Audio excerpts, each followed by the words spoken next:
Prije nego što počnem video, želim se svima zahvaliti na 2000 pređenih subscribera. Wow.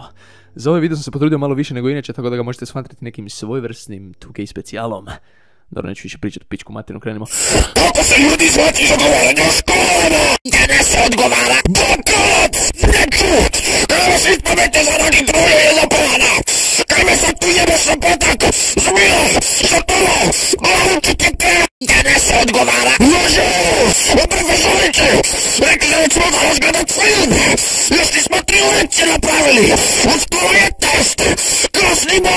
Danas se odgovara Bolesnik! Trafa! Ne mogu!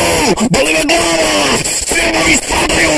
Imam kancer na sisi! Danas se odgovara Košar! Napiši jedan, boli me kurac! Danas se odgovara Juda! Vražalice!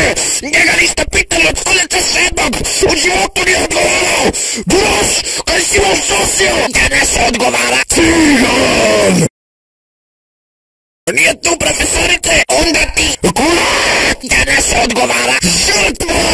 Uvijek na mene! Nije fair! Darovnik je zalizan!